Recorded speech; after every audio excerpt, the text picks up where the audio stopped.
Satu lokasi tapak pembuangan sampah haram telah dikesan oleh penduduk sekitar di Taman Yal OUG. Hello, ini sel Bukop. Ya Encik, ini Sebukop, boleh saya bantu? Saya nak buat aduan lah berkenaan satu lokasi tapak sampah haram di Taman Yal OUG. Saya nampak ada lori keluar masuk secara aktif kawasan ini. Terima kasih Encik untuk maklumat. Sebukop akan mengambil tindakan untuk aduan tersebut. Aduan yang serius terus disalurkan kepada pegawai yang bertanggungjawab.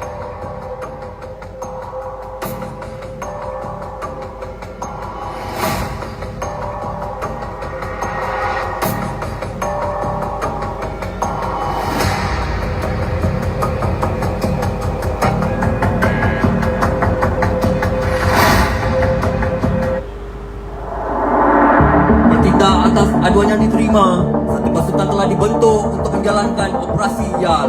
Pasukan ini terdiri daripada pasukan risikan dan pasukan serbuan.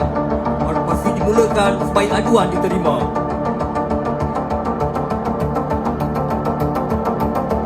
Wilayah pembuangan sampah haram seringkali dilakukan secara bersembunyi.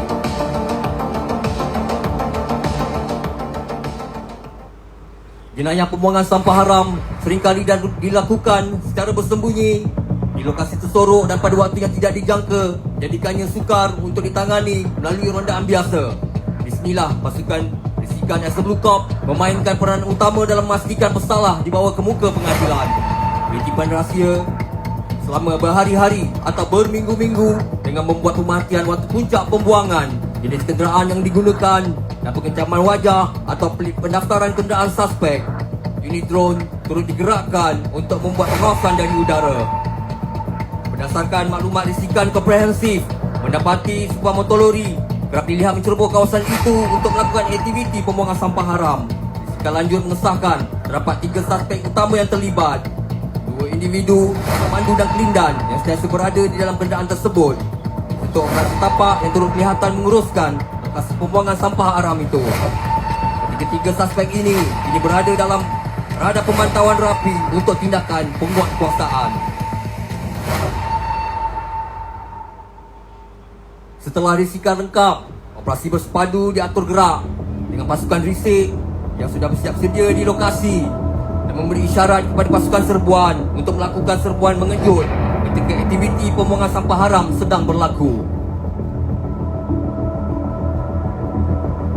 Pendekatan ini memastikan tangkapan dibuat secara in flagrante delicto di tempat kejadian, mengurangkan peluang pesalah untuk mengelak daripada pertuduhan. Perhatian, ada pergerakan masuk lori, over. Diterima, over.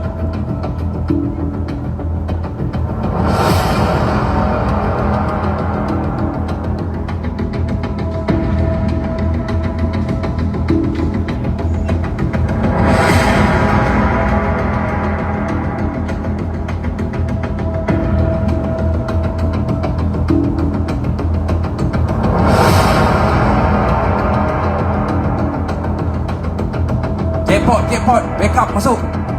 Roger that, on my way.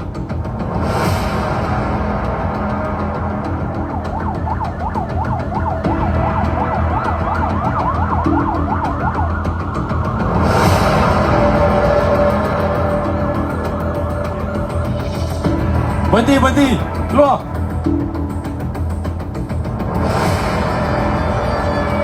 Ya Encik, apa salah saya? Kamu telah melakukan kesalahan dengan melepaskan sistem pepecah yang tidak dibenarkan. Keselamatan penguatkuasa SWCOP ketika menjalankan operasi lapangan adalah keutamaan agensi. Memandangkan risiko tinggi berhadapan dengan provokasi fizikal atau ancaman keselamatan daripada pihak tidak bertanggungjawab, setiap pegawai telah dilengkapkan dengan kemahiran pertahanan diri yang kritikal. Semua penguatkuasa SWCOP diwajibkan menjalani latihan tempur senjata TTS secara komprehensif. Modul latihan ini dirangka khas untuk menangani provokasi, mempertahankan diri dan memastikan prosedur tangkapan dapat disanakan dengan cekap sambil meminimumkan risiko kecederaan kepada kedua-dua belah pihak. Encik, nak berapa? Saya ada 2,000 ni ha. Boleh saya tepi? Jangan buat pasal bang. Kamu dah buat salah besar ni di bawah atas SPRN. Boleh kena tindakan lain pula nanti. Lagi teruk dari sampai ini. Yelah Encik, maaf saya. Sekarang pakai IC dan lesen mandu kamu sini. Kita ikut prosedur. Integriti adalah teras perkhidmatan Eksekutif Corp yang tiada ruang untuk berkompromi dalam soal undang-undang dan etika. Tindakan menolak tawaran rasuah adalah komitmen pasukan penguasaan terhadap profesionalisme dan ketulusan. Ahli pasukan serbuan yang lain segera melaksanakan tugas kritikal untuk melengkapkan siasatan dengan mengambil dokumentasi fotografi dan video, mengumpul bahan bukti fizikal seperti jenis sisa yang dibuang dan memeterai kawasan kejadian untuk memastikan integriti bukti terpelihara. Kertas siasatan dilengkapkan untuk membawa pemandu, pemilik syarikat dan operator tapak ke muka pengadilan. Sekiranya disabitkan kesalahan, pemandu atau pemilik syarikat boleh dikenakan denda tidak kurang dari RM10,000 sehingga RM100,000 atau penjara tidak kurang 6 bulan, tidak melebihi 5 tahun atau kedua-duanya. SW Corp amat komited di dalam membantras aktiviti pembuangan sampah haram dan akan memastikan seluruh kawasan di bawah Akta 672 dipantau dan pelaku tidak lepas dari tindakan undang-undang.